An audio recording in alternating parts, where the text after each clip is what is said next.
தொடர்ச்சியாக இணைந்திருக்கின்றோம் உங்கள் அபிமான வணக்கம் நேத்ராவின் கலந்துரையாடல் பகுதியில் இப்பொழுது எங்களுடன் இணைந்திருப்பவர் கொழும்பு பல்கலைக்கழகத்தின் முன்னாள் சிரேஷ்ட பேராசிரியர் கலாநிதி ஆண்டனி நோபர்ட் அவர்களிடம் எங்களிடம் இந்த காலநிலை மாறிவிட்டது, மிக இயல்பு நிலைக்கு வந்துவிட்டது என்று நாங்கள் நினைத்தாலும் அது தொடர்பாக நிறைய சந்தேகங்கள் இருக்கின்றது. அது தொடர்பான விளக்கங்களோடு அவருடன் இணைந்திருப்போம்.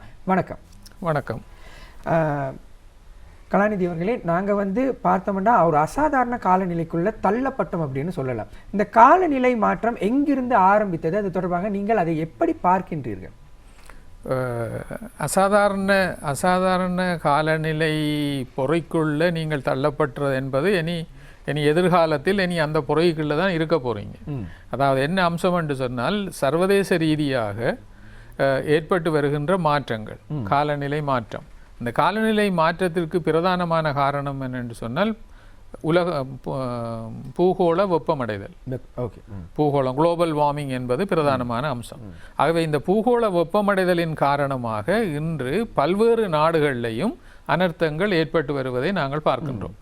அதாவது அனர்த்தங்கள் என்று சொல்லுகின்ற பொழுது வெள்ளப்பெருக்குகள், சூறாவளிகள், வறட்சிகள் என்பவையெல்லாம் பல்வேறு நாடுகளில் ஏற்பட்டு வருகின்றன. அதாவது பாலைவன பகுதிகளில் வெள்ளப்பெருக்கு, மத்திய கிழக்கினுடைய சில நாடுகளில் வெள்ளத்தின் காரணமாக நகர பகுதிகள் பாரிய இடர்களை எதிர்நோக்குகின்றன.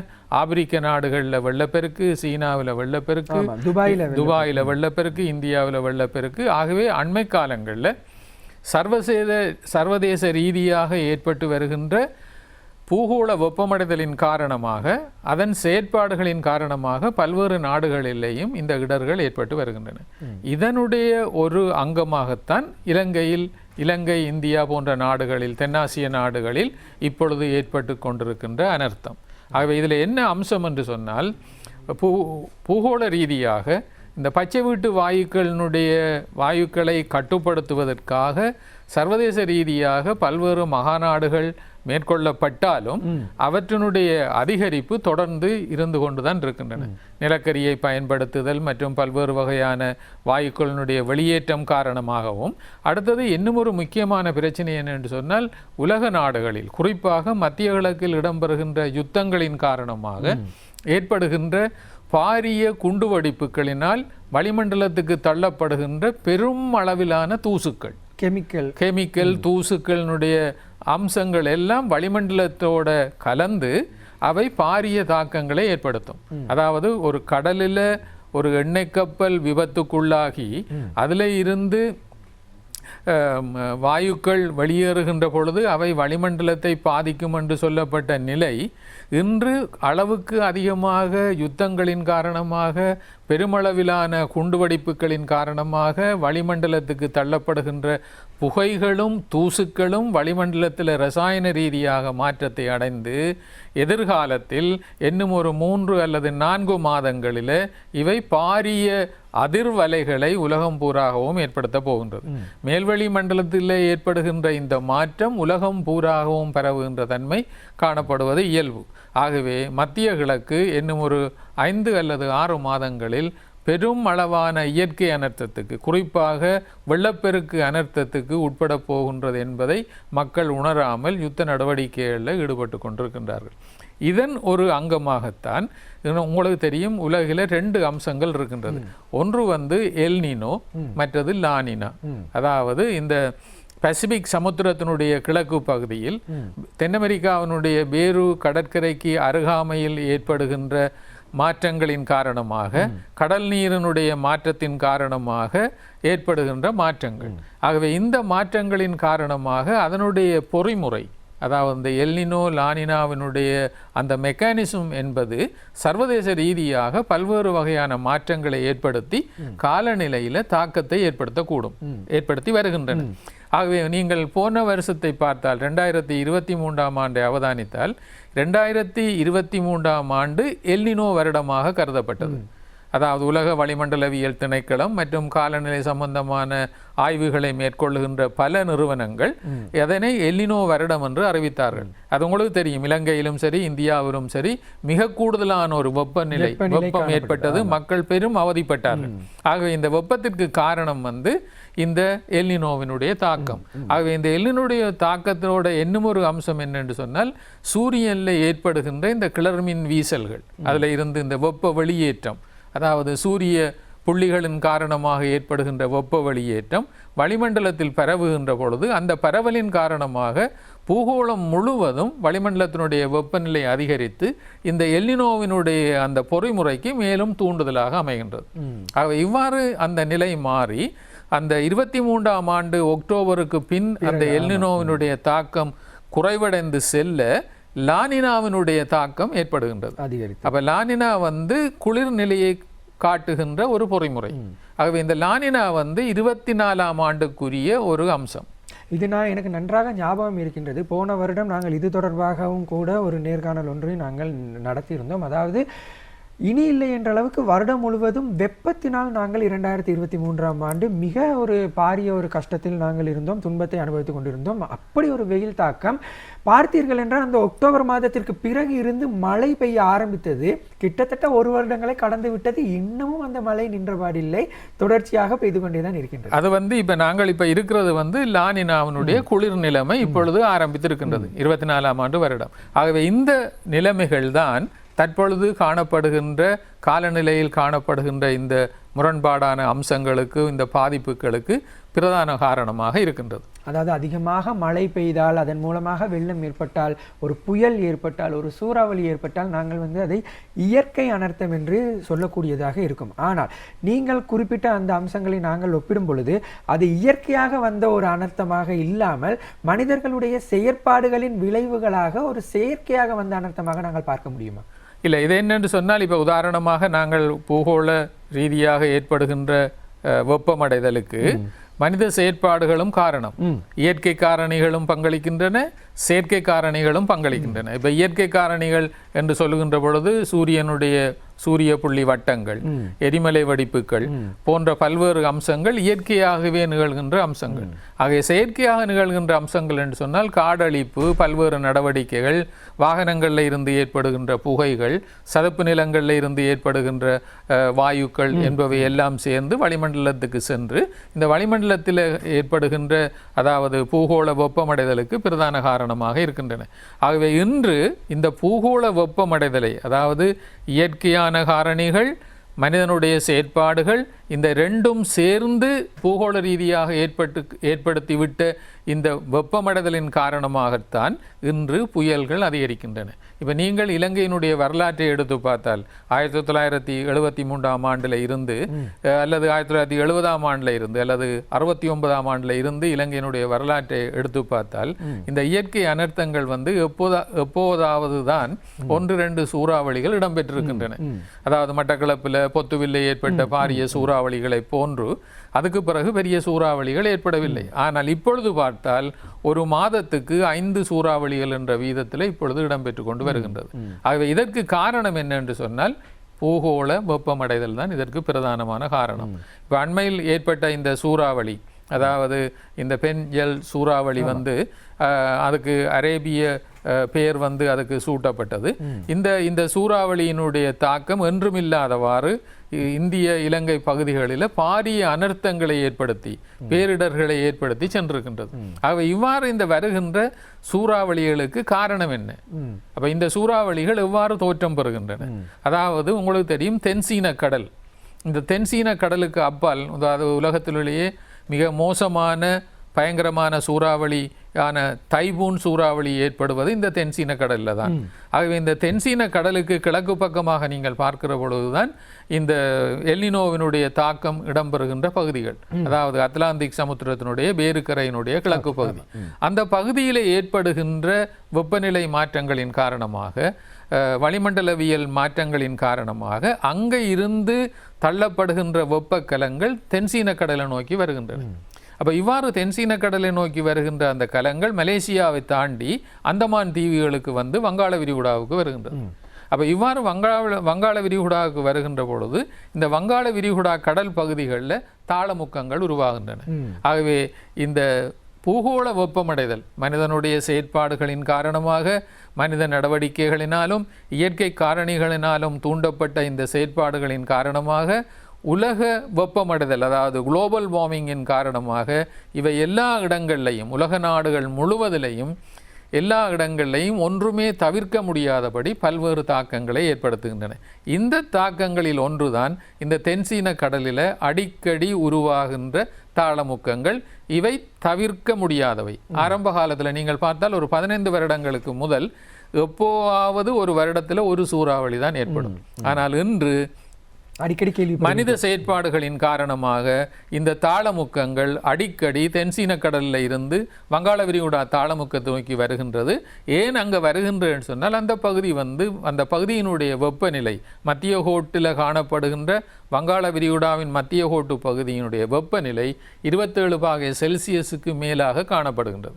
இதில் எனக்கு ஒரு சந்தேகம் இருக்கின்றது டாக்டர். என்னென்னா, இப்போ நீங்கள் குறிப்பிட்டது மாதிரி கடந்த வருடம் முழுவதுமாக ஒரு வெக்கையான வெயிலான காலப்பகுதியாக இருந்தது. இந்த வருடம் முழுவதுமாக நாங்கள் பார்த்தோம் என்றால் அதிக மழை வீழ்ச்சி இருக்கின்ற ஒரு காலப்பகுதியாக இந்த வருடத்தை நாங்கள் எடுத்துக்கொள்ள முடியும்.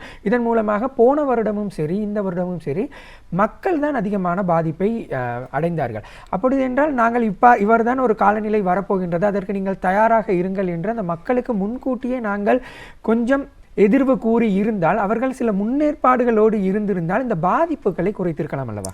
குறைத்திருக்கலாம். என உதாரணமாக எதிர்வு கூறல் என்பது ஒரு முக்கியமான அம்சம்.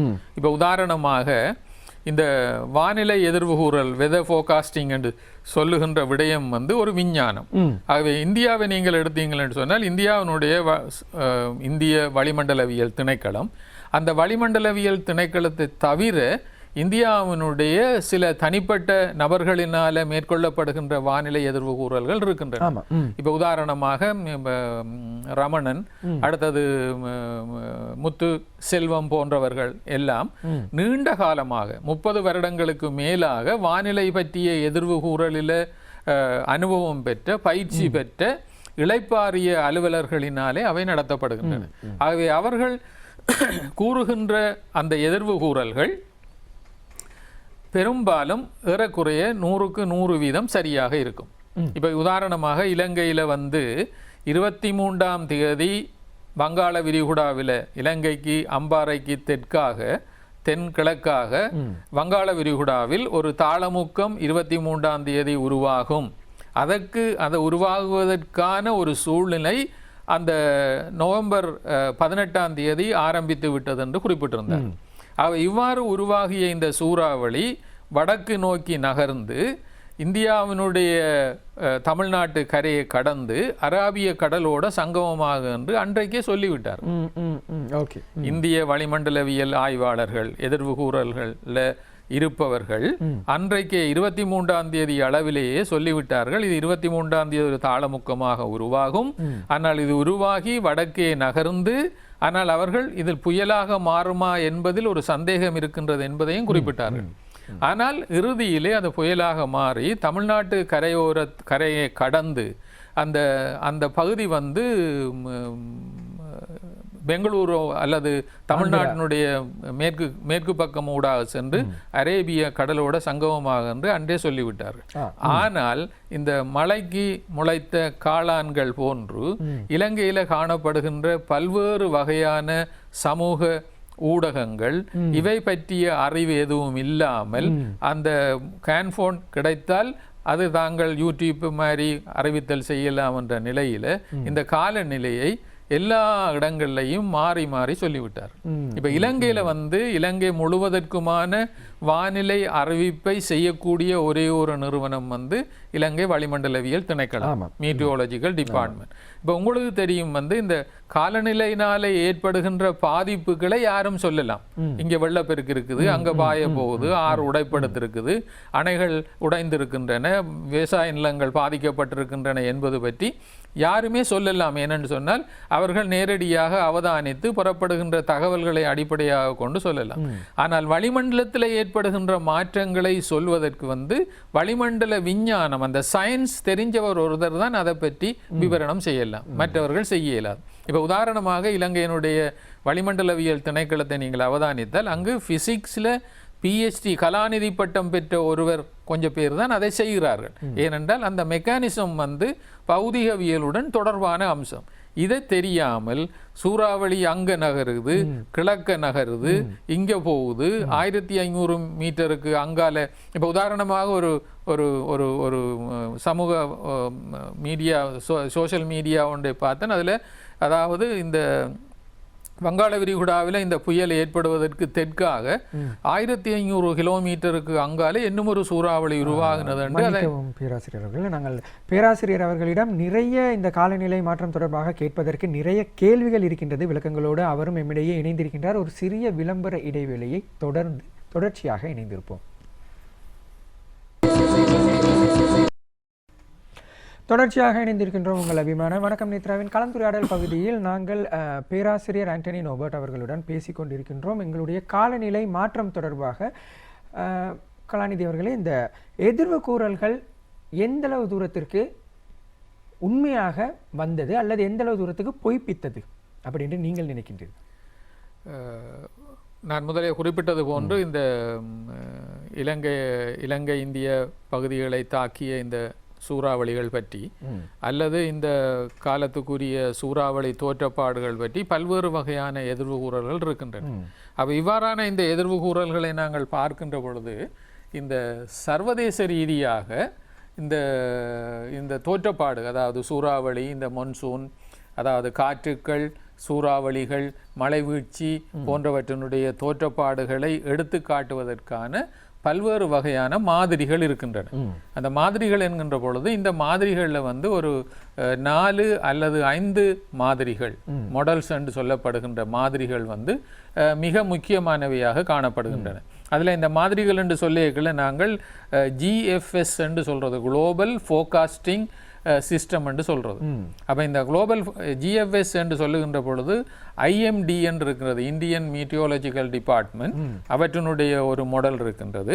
அல்லது NCEP என்ற இன்னும் ஒரு மாதிரி காணப்படுகின்றது. அதே போல ECMWF என்று இன்னும் ஒரு மாதிரி, ஐரோப்பிய மாதிரி என்று இவ்வாறு ஏறக்குறைய 4 அல்லது 5 மிக முக்கியமான மாதிரிகள் காணப்படுகின்றன. அதே போல சில இந்த windy.com என்று சொல்லப்படுகின்ற சில வெப்சைட்டுகளும் இருக்கின்றன.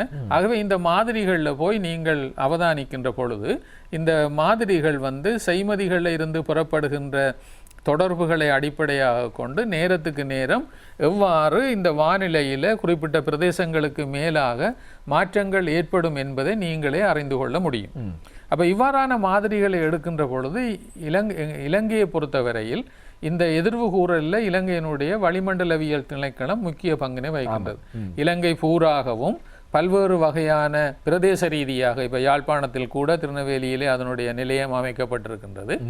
இவ்வாறு இலங்கை பூராகவும் இந்த நிலையங்கள் மூலமாக பெறப்படுகின்ற தகவல்களை அடிப்படையாக கொண்டும் செய்மதிகளில் இருந்து 3 மணித்தியாலத்துக்கு ஒரு முறை வளிமண்டலத்துக்குள்ள என்ன மாற்றங்கள் ஏற்படுகின்றன என்பது பற்றிய தகவல்களை கொழும்பில் உள்ள தரைக்கட்டுப்பாட்டு நிலையத்துக்கு இறக்குவதன் மூலமும் இந்த எதிர்வு கூறல்களை வளிமண்டலவியல் திணைக்களம் மேற்கொண்டு வருகின்றது. அதில் இன்னும் ஒரு அம்சம் என்னென்று சொன்னால், இந்த எதிர்வு கூறலில் மிக முக்கியமானது அந்த திணைக்களத்தில் இந்த ரேடியோசோன் என்று அழைக்கப்படுகின்ற பலூன்கள் மூலமாகவும் தகவல்கள், அதாவது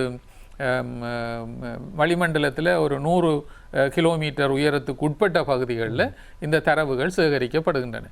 இவ்வாறான தரவுகளை அடிப்படையாக கொண்டுதான் வளிமண்டலவியல் திணைக்களத்தினாலே எதிர்வு கூறப்படுகின்றது. அதில் முக்கியமாக இந்த எதிர்வு கூறல் என்பது, இந்த வெதர் ஃபோர்காஸ்டிங் என்றது ஒரு விஞ்ஞானம். இதில் பௌதீகவியல், ஃபிசிக்ஸில் PhD செய்தவர்கள் தான் கூடுதலாக கொழும்பில் இந்த ஆய்வுகளை மேற்கொண்டு செய்கிறார்கள். ஏனென்றால் அந்த பௌதிக ரீதியான பொறிமுறைகளை விளங்கிக் கொள்வதன் மூலம்தான் நீங்கள் இது பற்றி தெளிவாக எடுத்து கூற முடியும்.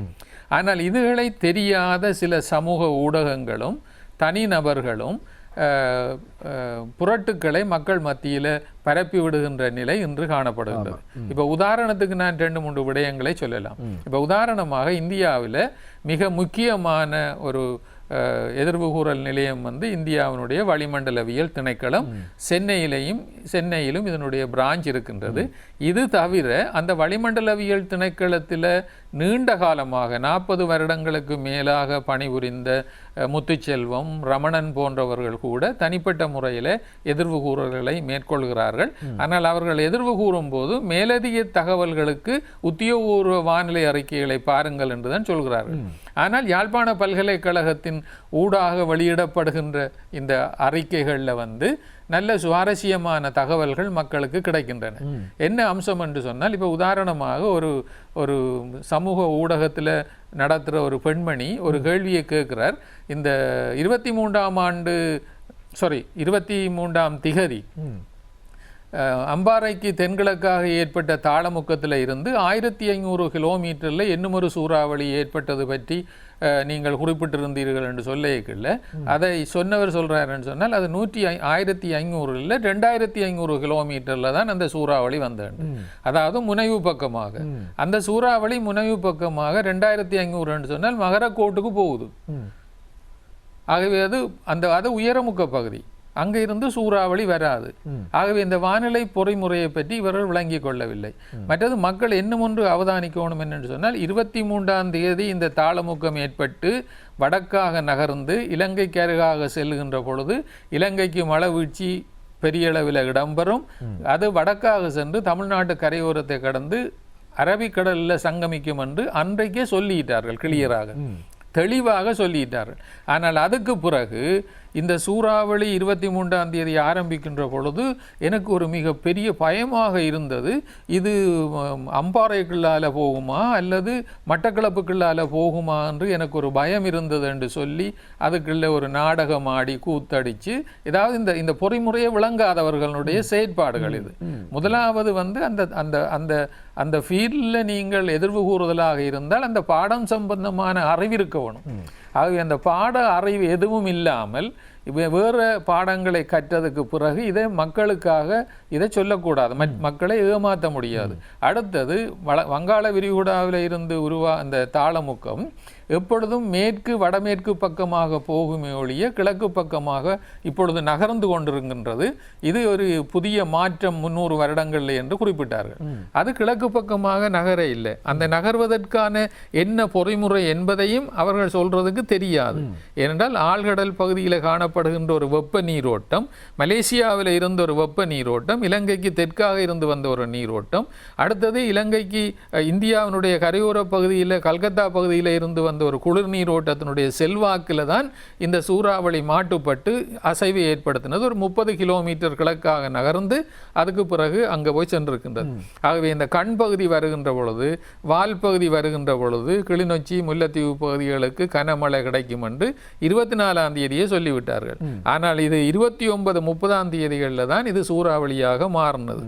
ஆகவே இவ்வாறான பல்வேறு வகையான இந்த சமூக ஊடகங்களில் பல்வேறு வகையான தகவல்கள் மிக தவறாக எடுத்து காட்டப்பட்டிருக்கின்றன. நீங்கள் அதை பார்த்தால் உங்களுக்கு சிரிப்புத்தான் வரும். ஏனென்று சொன்னால், அப்போ இது என்ன ஒரு அம்சம் என்று முக்கியமான அம்சத்தை மக்கள் கவனிக்கணும் என்று சொன்னால், இலங்கை அரசாங்கத்தினுடைய செயற்பாடுகளை வடக்கு கிழக்கு பகுதிகளில், அதாவது இலங்கை அரசாங்கத்தினால் மேற்கொள்ளப்படுகின்ற மழைவீழ்ச்சி தொடர்பாக வானிலை தொடர்பான எதிர்வு கூறல்களை வடக்கு கிழக்கு பகுதிகளில் தடுத்து நிறுத்துவதற்கான ஒரு முயற்சி போல இது காணப்படுகின்றது. ஏனென்று சொன்னால், மக்களுக்கு தெளிவான அறிவுகளை உடனுக்குடன் செய்மதிகளில் இருந்து புறப்பட்ட தரவுகளை இந்த வளிமண்டலவியல் திணைக்களம் வழங்கி கொண்டிருக்கின்றது.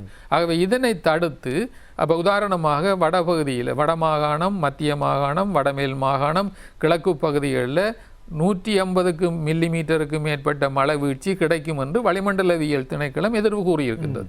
அது 100% அக்குரேட்டாக இருக்கின்றது. இப்போ நேற்று பார்த்தீங்கன்னு சொன்னால், நேற்று முந்தினாள் பார்த்தீங்கன்னு சொன்னால், வளிமண்டலவியல் திணைக்களத்தினுடைய தரவுகளின்படி சில இடங்களில் மழை வீழ்ச்சி இல்லை, மாத்திரையில் மட்டும் காலியில் மட்டும் மழை வீழ்ச்சி இடம்பெற்றிருக்கின்றது.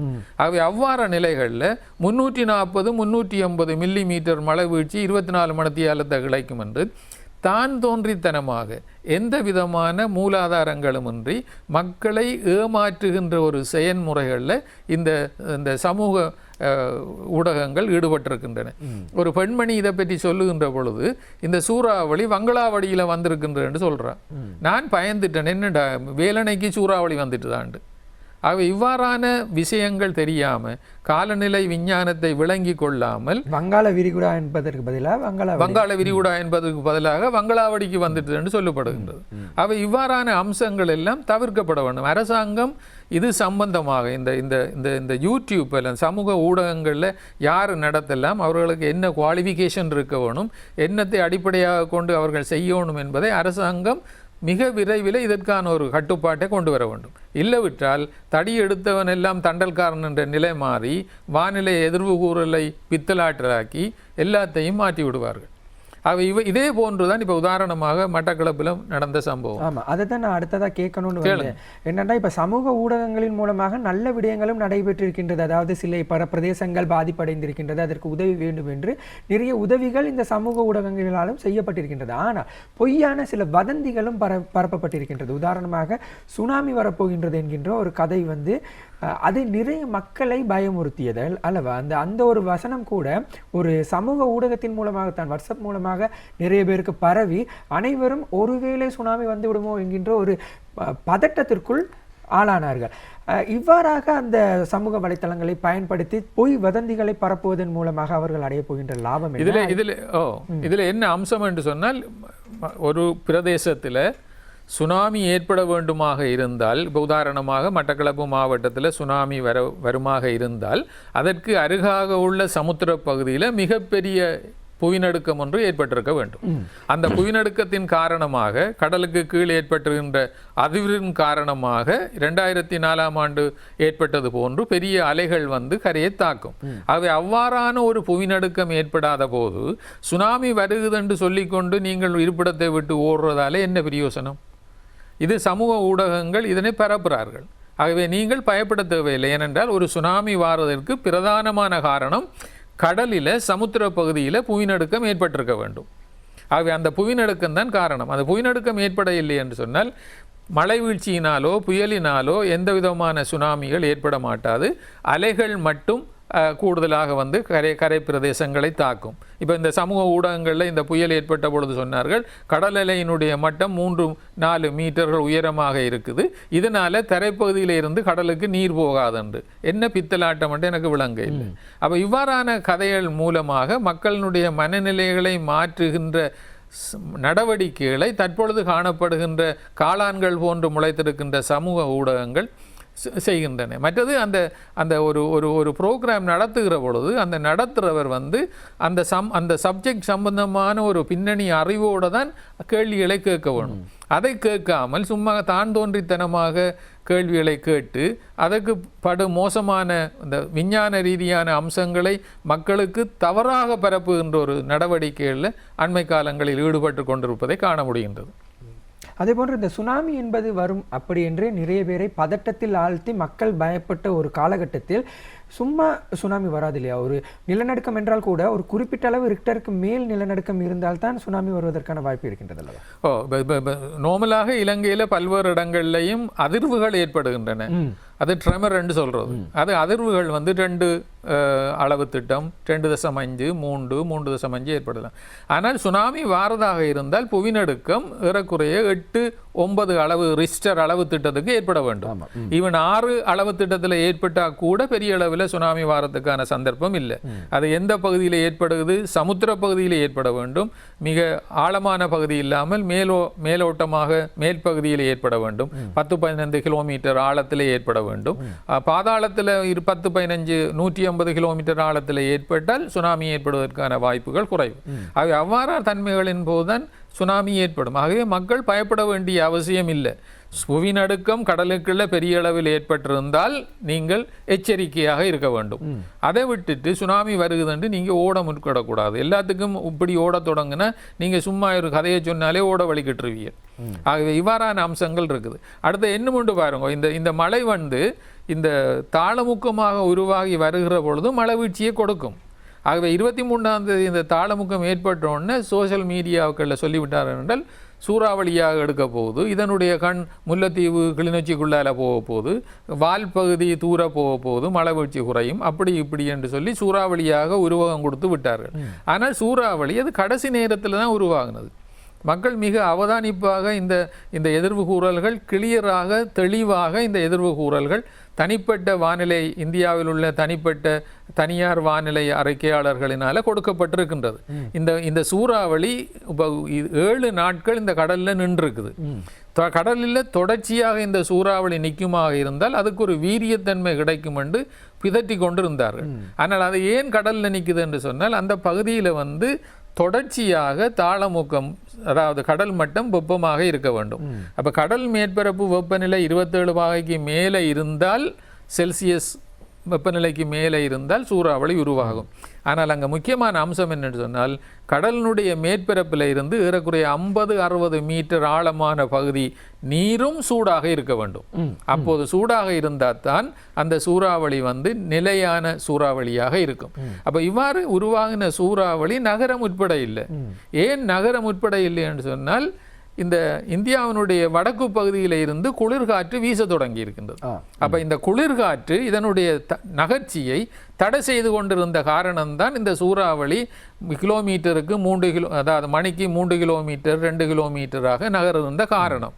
இதை ஒரு தரம் குறிப்பிடவில்லை.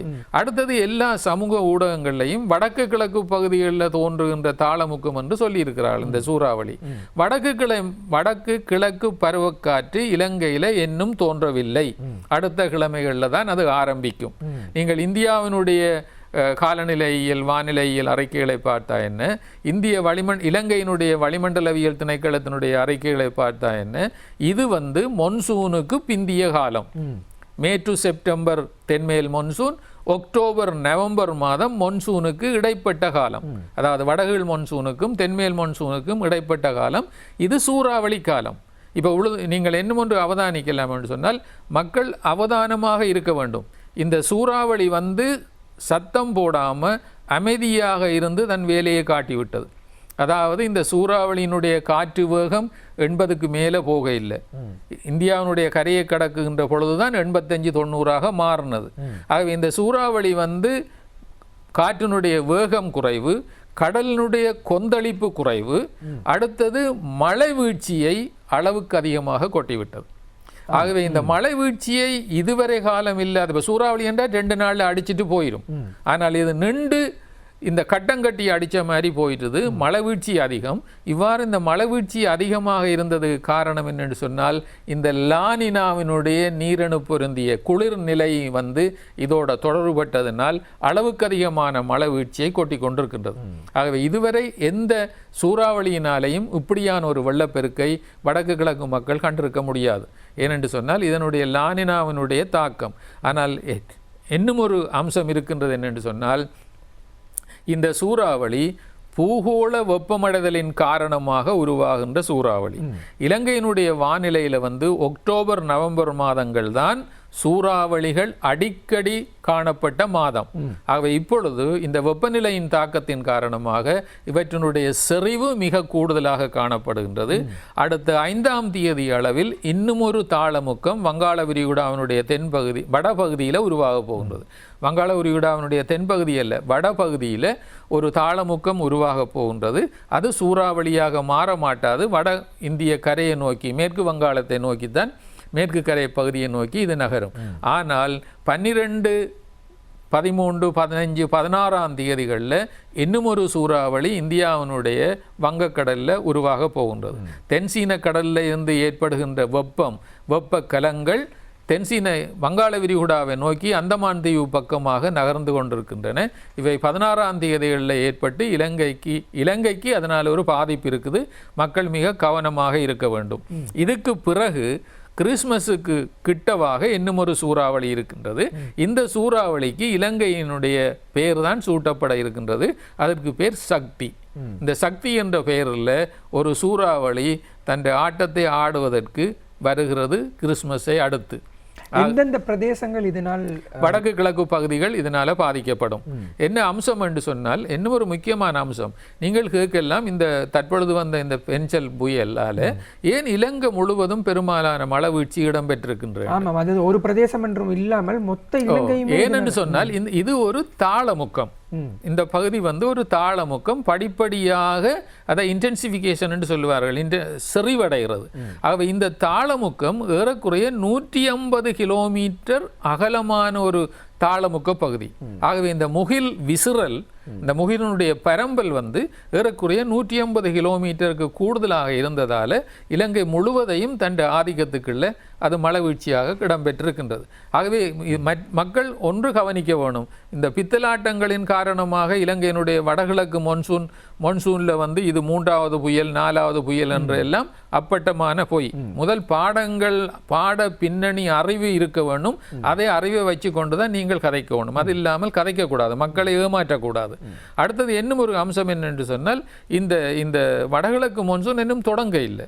அதாவது இப்பதான் குளிர்காற்று வருகிறது வட இந்தியாவில் இருந்து. இப்ப நீங்கள் படிப்படியாக இப்ப யாழ்ப்பாணம் கிழக்கு மாநிலத்தில் உள்ளவர்கள் சாடையாக விடியப்புறம் 5 மணி 6 மணிக்கு ஒரு குளிரான ஒரு காற்று வீசுவதையும் உடம்பு நடுங்குவதையும் அவதானிக்கலாம். ஆகவே இது வந்து ஒரு குளிர்நிலை.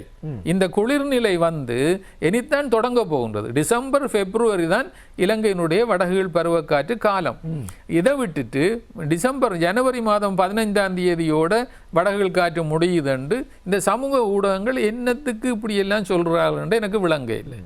ஆகவே இது வந்து கவனமாக இருக்கணும். மற்றது என்ன அம்சம் என்று சொன்னால், ஒரு சயின்டிஃபிக்காக செய்மதிகள் மூலம் 3 மணித்தியாலத்துக்கு ஒரு முறை தகவல்களை எடுத்து வளிமண்டலவியல் திணைக்களம் அறிவிக்கின்ற அறிவித்தல்களை வடக்கு கிழக்கு பகுதிகளுக்கு போக விடாமல் இவர்கள் அந்த மக்களை மலங்கடித்து கொண்டிருக்கின்ற ஒரு செயற்பாடுகள்.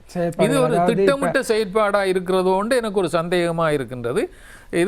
இதற்கான சில நடவடிக்கைகள் அவசியமாக அரசாங்கம் எடுக்க வேணும். இது அதே நேரத்தில் பார்த்தீங்க அப்படின்னு சொன்னால், கடந்த 2 வாரங்களாகவே ஒரு பிரதேசம் என்று மாத்திரமல்லாமல் இலங்கை முழுவதுமாகவே இந்த மேக கூட்டங்கள், அதாவது கருமேக கூட்டங்கள் சூரியனை மறைத்து கொண்டு மிகவும் தாழ்வாக, அதாவது மிக அருகிலேயே தெரியக்கூடியதாக இருந்தது. அதற்கு காரணம் அது என்ன அம்சம் என்று சொன்னால், உங்களுக்கு தெரியும், இந்த மே டு செப்டம்பர் வந்து தென்மேல் மான்சூன் காலம், டிசம்பர் பிப்ரவரி வந்து வடகிழக்கு மான்சூன் காலம். இலங்கையினுடைய வடகிழக்கு பகுதியில் மழை வீழ்ச்சி அதிகமாக இருக்கும், மாத்தளை குன்றுகளுக்கு எல்லாம்.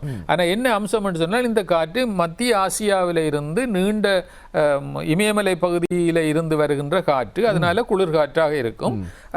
ஆனால் நீரணு குறைவாக இருக்கும். ஏனென்றால் கடந்து வருகின்ற சமுத்திரம் வந்து ஒரு குறுகியதாக இருக்கும். இதனால நீரணு குறைவாக இருக்கும். அதனால தான் எங்களுக்கு வடகிழக்கு பகுதியில் எப்பொழுதும் மழை வீழ்ச்சி குறைவாக இருக்கும். ஆனால் இந்த இடை மான்சூன் காலத்தில் சூறாவளிகள் ஏற்படுகின்ற பொழுதுதான் வடகிழக்கு பகுதி ஈரத்தன்மை கொண்டதாக காணப்படும். சரி, அது ஒரு அம்சம். ஆகவே இப்பொழுது ஏன் இந்த முகிற்கூட்டங்கள் இருளாக இலங்கை முழுவதும் காணப்படுகின்றன சொன்னால், இந்த மான்சூனுக்கு இடைப்பட்ட அக்டோபர் நவம்பர் மாதங்களில் மேற்காவுகை நிகழ்வுகள் இருக்கின்றன. உங்களுக்கு தெரியும், மேற்காவுகை நிகழ்வுகள் என்றால் வெயிலாக இருக்கும். இந்த வெயிலுக்கு பிறகு 2 மணி 3 மணிக்கு பிறகு இடிமுழக்கத்தோட மழை வீழ்ச்சி கிடைக்கின்ற தன்மை, அதை நீங்கள் கடந்த கிழமைகளில் அவதானித்திருப்பீர்கள். அது மேற்காவுகை நிகழ்ச்சி. மற்றது ஒருங்கல் வலயம். ஒருங்கல் வலயம் என்று சொன்னால் 2 காற்றுக்கள் ஒன்று சேருகின்ற வலயம். அப்ப இந்த ஒன்று சேருகின்ற வலயத்தை நாங்கள் இடை அயன ஒருங்கல் வலயம் அல்லது ஐடிசி செட் என்று குறிப்பிடுவோம். இது வந்து இலங்கைக்கு மேலாக தெற்கு நோக்கி நகருது. ஏனென்றால் அது தெற்கு நோக்கி நகர்ந்தான் தான் வடகிழக்கு காற்று இலங்கைக்கு வரும். அப்ப இந்த தெற்கு நோக்கி நகருகின்ற இந்த காற்று இலங்கைக்கு மேலாக நிற்கும் இந்த அக்டோபர் நவம்பர் மாதங்கள்ல. அப்ப இலங்கைக்கு மேலாக நிற்கிற பொழுது இலங்கை முழுவதும், குறிப்பாக மலைநாட்டு பிரதேசங்கள், இலங்கையினுடைய தென்மேல் பகுதிகளில் மிக கூடுதலான மழை வீழ்ச்சி இடம்பெறும். அப்ப இலங்கை முழுவதும் முகில் கூட்டங்கள், கருமையான முகில் கூட்டங்கள், மழை தருகின்ற அந்த திறன்மலை முகில் கூட்டங்கள் எல்லாம் கூடுதலாக காணப்படுவதற்கு இந்த ஒருங்கல் வலயம், மேற்காவுகை செயற்பாடு, சூறாவளிகளுடைய தாக்கங்கள் தான் பிரதான காரணமாக இருக்கின்றன. அதே போன்று இன்னும் ஒரு கேள்வி இருக்கின்றது. நீங்கள் குறிப்பிட்டு இருந்தீர்கள், தொடர்ச்சியாக சில சூறாவளிகளை நாங்கள் சந்திக்க வேண்டி வரும் என்று. அதன் மூலமாக என்னென்ன மாதிரியான பாதிப்புகள் வரும் என்று நீங்கள் கருதுகின்றீர்கள்? மக்கள் என்ன அம்சம் என்று சொன்னால், மக்கள் நீங்கள் வந்து என்னுடைய அறிவுறுத்தல் என்னென்று சொன்னால், மக்கள் இந்த இலங்கை வளிமண்டலவியல் திணைக்களத்தினுடைய இந்த அறிவுறுத்தல்களை கவனமாக செவிமடுக்க வேண்டும். அடுத்தது இந்த சமூக ஊடகங்களுக்கு ஒரு அன்பான வேண்டுகோள், நீங்கள் இந்த இலங்கையினுடைய வளிமண்டலவியல் திணைக்களத்தில் சொல்லப்படுகின்ற விடயங்களை மக்களிடத்திற்கு எடுத்து செல்லுங்கள். நீங்கள் வெள்ளப்பெருக்கு இருக்கின்றது, அதுகள் இருக்கின்றது, அணைக்கட்டு உடைகின்றது என்பதை பற்றி நீங்கள் சொல்லுவதற்கு நாங்கள் எதுவும் கூறப்போவதில்லை. ஆனால் இந்த விஞ்ஞானம், வானிலை விஞ்ஞானம் என்பது அட்மாஸ்பியரிக் சயின்ஸ் பற்றி நீங்கள் அதில் விளக்கம் சொல்லக்கூடாது. ஏனென்று சொன்னால் நீங்கள் அவ்வாறு சொல்வதாக இருந்தால் அந்த பின்னணியை கொண்டிருக்க வேண்டும், அதை அறிந்து வைத்திருக்க வேண்டும். இல்லாமல் சும்மா கண்டபடி சொல்லக்கூடாது. இப்போ சூறாவளி வந்து கிழக்கு நோக்கி போகாது, இது கிழக்க போகுது என்றால் அதங்க கிழக்க 30 கிலோமீட்டர் போய் திரும்பிட்டுது. ஏனென்றால் அது நீரோட்டத்தில் தங்கி இருக்கு, நீரோட்டம் கிழக்க போய் அப்படி திரும்பினதாலே அது போகுது. அந்த பொறிமுறையை விளங்காமல், மற்றது சூறாவளி உருவாகாமல் கண்பகுதி கிளிநொச்சிக்குள்ளால போகுது, அதால போகுதுன்னு சொல்லி இதுகளெல்லாம் தேவையில்லாத பித்தலாட்டங்கள். சரியோ? அடுத்த இந்த அம்சம் என்னென்று சொன்னால் மக்கள் வந்து இதில் கவனமாக இருக்கணும். ஆகவே இன்னும் ஒன்று அவதானித்திருப்பீர்கள், அணைக்கட்டுகள் உடைக்கப்பட்டு விட்டன, குளங்கள் நீர்மட்டம் உயர்வாக காணப்படுகின்றது, எல்லா குளங்களும் நிரம்பி விட்டன, வீதிகள், போக்குவரத்து பாதைகள் என்பவை எல்லாம் சேதமடைந்து விட்டன. மிக மோசமாக அம்பாறை மாவட்டங்களையும் மட்டக்களப்பு மாவட்டங்களையும் சரி, மிக கூடுதலான களஞ்சியமாக காணப்படுகின்ற இந்த பகுதிகள் முழுவதிலையும் உள்ள நெல் வயல்கள் நீரினால நிரம்பி காணப்படுகின்றன. ஆகவே பெரும் தொகையான அழிவு, லட்சக்கணக்கான ஏக்கர்களில் இந்த நிலங்கள், வயல் நிலங்கள், பயிர்கள் வளர்கின்ற நிலையில் உள்ள நிலங்கள் எல்லாம் அழிக்கப்பட்டு விட்டன. ஆகவே அடுத்த அம்சம் என்னென்று சொன்னால், இந்த இறால் பண்ணைகள், மட்டக்களப்பில் காணப்படுகின்ற இந்த பெரும்பாலான இறால் பண்ணைகள் எல்லாம் உடைக்கப்பட்டு அவையெல்லாம் வெள்ளத்தோடு போய்விட்டது. லட்சக்கணக்கான நட்டங்கள் மக்களுக்கு ஏற்பட்டிருக்கின்றன. அடுத்தது புத்தளம் பகுதி, அடுத்தது கட்பட்டி பிரதேசங்கள், யாழ்ப்பாண பகுதிகள், மட்டக்களப்பில் உள்ள சில பகுதிகள், வன்னி பிரதேசங்களில் எல்லாம் இந்த வீட்டுக்குள்ள நீர் புகுந்து மக்கள் வாழ முடியாத ஒரு நிலை ஏற்பட்டிருக்கின்றது. ஆகவே அனைத்து துறைகள்லையும், அதாவது விவசாயம், அடுத்தது மக்களுடைய வாழ்க்கை, பண்ணை வளர்ப்பு, மக்களுடைய ஆதாரம், தொழில்கள் என்பவை எல்லாத்தையும் பாதித்து விட்ட மிக மோசமான ஒரு சூறாவளி. ஆனால் சூறாவளியாக இல்லாமல் தாளமுக்கமாக நின்று வேலையை காட்டிவிட்டது. ஆகவே இதே மாதிரியான நிலைமை ஏற்படலாம். ஏனென்று சொன்னால் உங்களுக்கு தெரியும், பூகோள வெப்பமடைதலின் காரணமாக இந்த சூறாவளிகள் உருவாகுவதற்கான சூழல்கள் இந்த மத்திய கோட்டு பகுதியில் தென்சீன கடல்ல இருந்து அடிக்கடி உருவாக்கப்பட போகின்றது. அடிக்கடி இந்த சூறாவளிகள் இலங்கைக்கு வர போகின்றது. அதான் நான் சொன்னேன், 5ஆம் தேதி அது வட பகுதியில் ஏற்பட்டு வடக்கு பக்கமாக போகும், இலங்கைக்கு அதால் பாதிப்பில்லை, மழை வீழ்ச்சி இருக்கும். ஆனால் அதுக்கு பிறகு 15-16 ஒரு சூறாவளி இலங்கையை தாக்கும். அடுத்தது கிறிஸ்துமஸையொட்டி வருகின்ற இலங்கையினுடைய பெயர் அதுக்கு வைக்க போகிறார்கள், சக்தி என்ற பெயர் வைக்க போகிறார்கள். அந்த சூறாவளி இலங்கையை தாக்குகின்ற ஒரு நிலைமை காணப்படும். அதுக்கு பிறகு ஜனவரியிலையும் இந்த பிரச்சனை இருக்கும். ஆகவே இது நீங்கள் அவதானமாக இருக்கணும். முந்தித்தான் நீங்கள் பார்த்தீங்கள் என்று சொன்னால், வடகிழக்கு மழை வீழ்ச்சி என்று சொன்னால் டிசம்பரில் இருந்து பிப்ரவரி மட்டும் அது சூறாவளி வராது. வடகிழக்கு பகுதிகளில் சூறாவளி வாரது குறைவு, வடகிழக்கு மழை வீழ்ச்சி தான் வரும். சில வேளை மழை வீழ்ச்சியும் வராது, குறைவாக இருக்கும், பயிர் அழிவுகள் எல்லாம் ஏற்படும், கிணத்துக்களில் நீர் வற்றிவிடும்.